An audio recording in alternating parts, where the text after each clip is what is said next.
any author friends love that. Yeah, I will.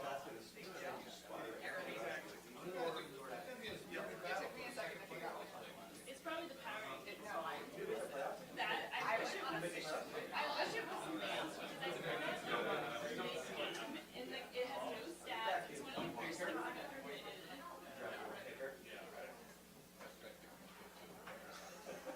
We're just TikTok. You were doing from the start on Sunday. You know that Lamar Jackson. Oh, she read it wrong. Oh, yeah, yeah, yeah. It was all the way around. You know what's funny? That's why I basically lost you on that play. Yeah. Yeah. Which is. That's great. Right. That's great.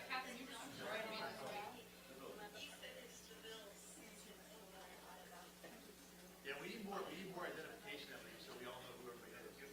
I thought Matt's astonishing kind of like did it, but I'll put that piece. There's also a fair bit. Handball. So, as I was saying, I just don't like that. So could you say I did not write it. And when he started rushing it. Glad you're out. That's Glad you're out.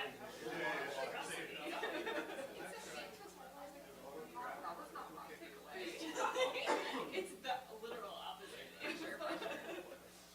That's my review when I started watching it this morning. I was like, oh, I think I literally have it. Did I write that? Is someone else writing about it?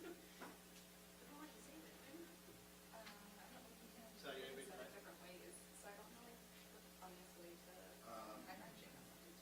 That one I gotta work.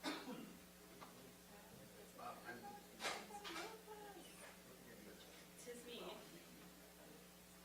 Sucks. You got some great on. Okay. I'm not. Why not? Are we playing each other? We are.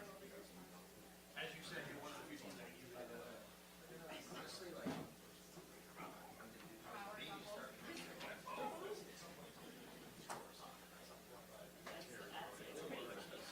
I'm just surprised it got so much attention. It's a funny thing. It's not that.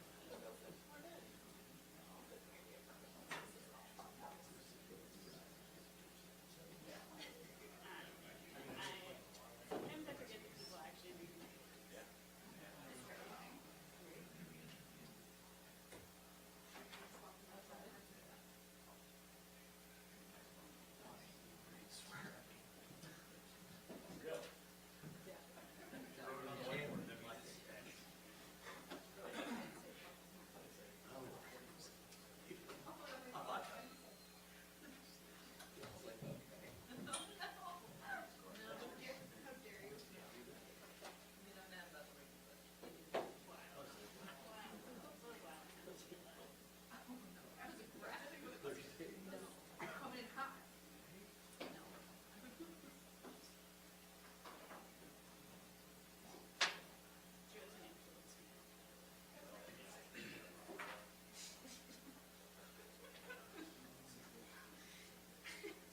I just don't want people to think that I look at them all.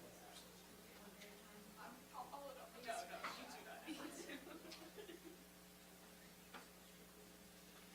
was like kidding, but literally I was like,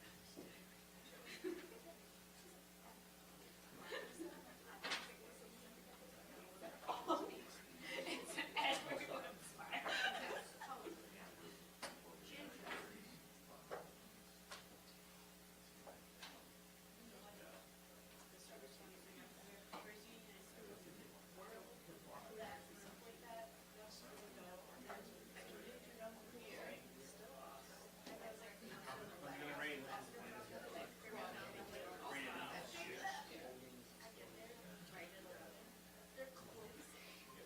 I love that Starbucks. But you don't get to close at 11 a.m. They were like, nope, close.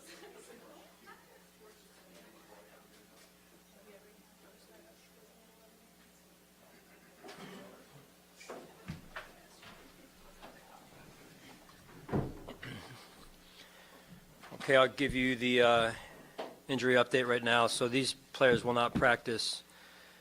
Jordan Phillips, Dane Jackson, Micah Hyde, Jordan Poyer, and then the rest will be out there in some way, shape, or form. So with that, I'll turn it over to you with your questions.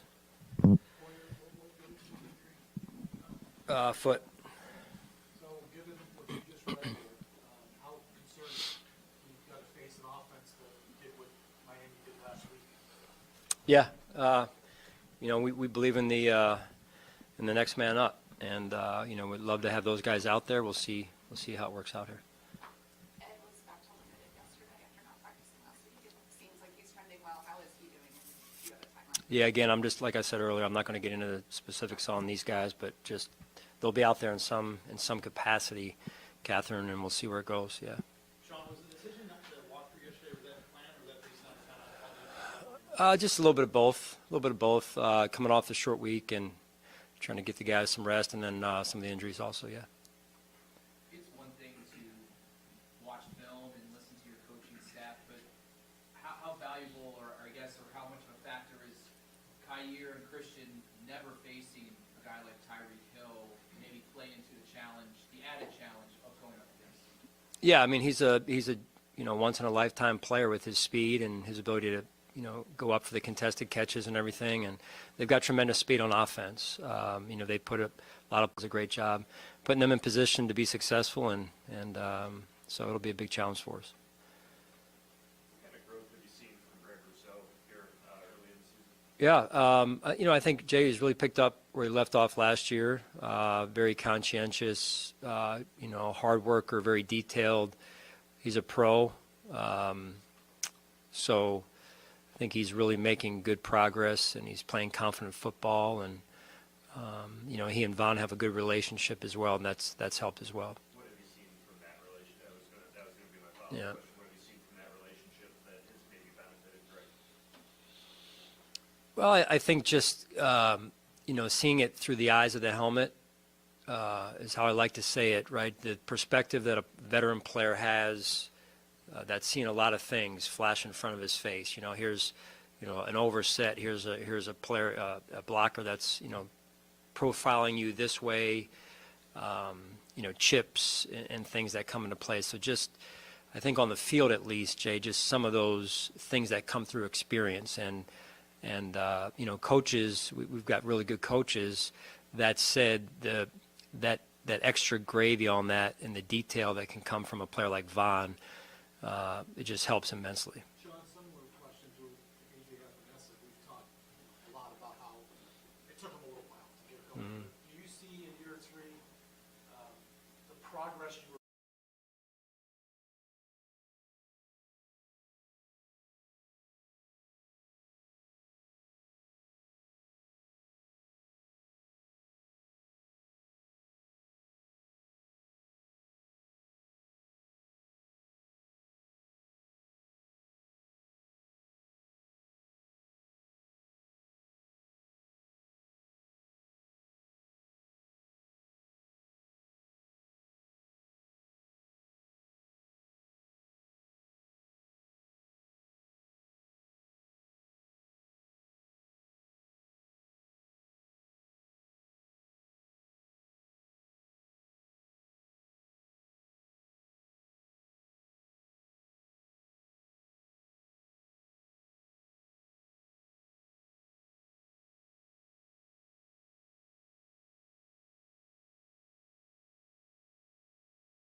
for that kid's family, for him, for that brotherhood of the NFL and everybody a part of the NFL family.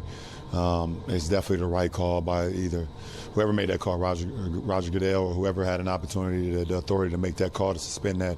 The safety of players in all sports is always the most important. So, it was a terrible thing to see, and I wish nothing but the best for that kid, for the city of Buffalo, for the franchise of the Bills.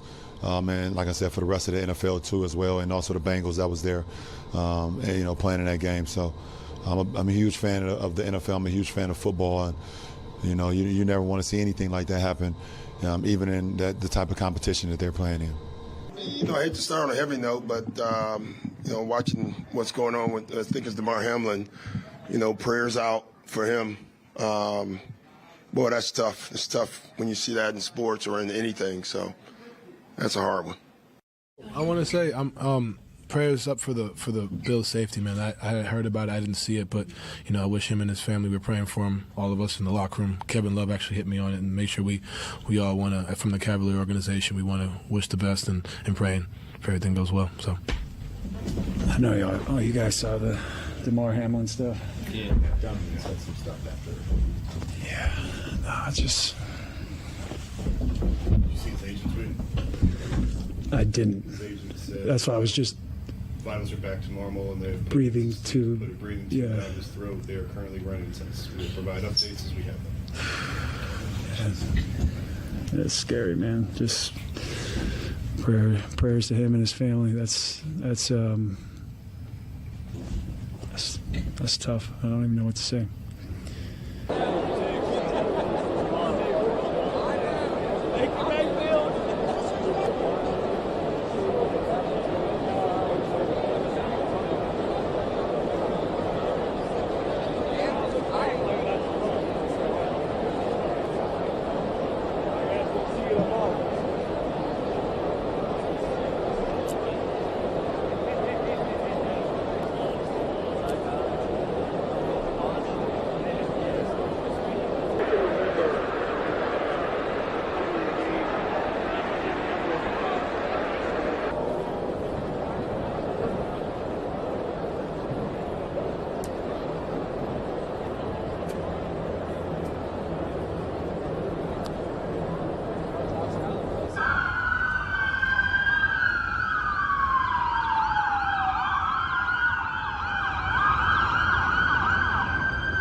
Well, obviously, I don't know, what happened. I seen the play, but I don't know exactly what happened. My thoughts and super prayers goes up to the skies above for that kid's family, for him, for that brotherhood of the NFL and everybody a part of the NFL family. It's definitely the right call by either whoever made that call, Roger Goodell, or whoever had an opportunity, the authority to make that call to suspend that.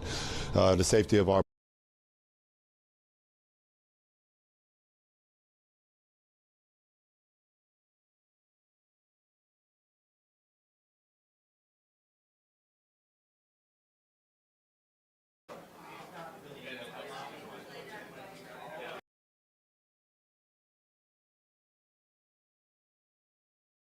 college basketball next with our friend Patrick Stevens.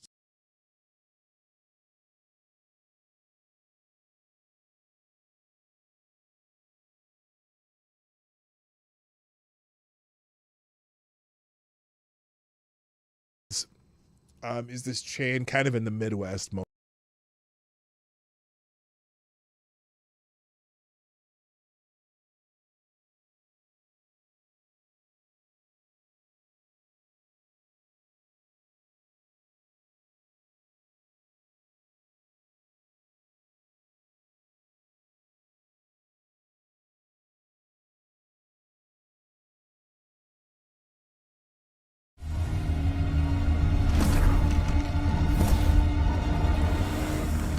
As opposed to a shot to the head, what kind of effect do you anticipate that could have on the way the game is governed, policed, et cetera, et cetera? Since a routine tackle, you can't, I don't know what you can do about that. I want both of y'all to answer that question. Yeah. But you first. Yeah, I don't think there's much you can do, to be candid. Like, you could continue to legislate, targeting in college and all the emphasis we're putting on keeping the head and neck safe. But your point's really fair. Like, what happened was it was a routine play. It was a hard hit.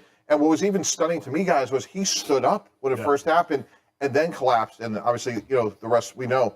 So I don't think you could legislate everything, but I do think you could put still a greater emphasis on player safety. And hopefully, to answer your original question, I hope the league and the union address this as partners. Gotcha. Bart, I'm asking because I want you to go where you and I were talking during the break, please. Well, the NFL has tried to take the head out of the game. And we always think about, the violent hits. We always associate that with the defensive players and targeting and lowering their head. But they did put in a rule in maybe 5 years ago that offensive players can't use the crown of their helmet as a weapon, which is kind of what T. Higgins did, not trying to put blame on T. Higgins. But that's something that they tried to take out. Now, explain that they should put more emphasis. They never make that call. But explain that to the viewer. So tell us what happened. Yes. That you're talking about. What exactly did of course, unintentionally, what exactly did T. Higgins do last night to Hamlin? Well, right before the tackle, he lowers his helmet and he kind of throws his body into his chest. He's standing up because he's thinking he's got to chase T. Higgins at an angle to make a tackle. So he didn't expect T. Higgins to launch his body back into him. It's one of those things that a lot of times you sit as a linebacker, unblocked, unengaged running back comes through the hole. And he knows that contact's coming, so he lowers his helmet, and you can't get underneath him. So he's able to get into you, and your chest is exposed. So they've taken that out of the game, but they don't really regulate it as much as possible. I expect the league will be a lot more vigilant when it comes to that and using that penalty. Right. No, that's exactly right. It's just going to be a greater emphasis on the head and neck area. But to go back to your other point, Stephen, there's certain things that you just can't take out of the game. That was a routine play. It was clean. It was legal. And it's just obviously tragic what happened. Right. Absolutely, something we've never seen before. Yeah. We'll continue to have much more coverage on this.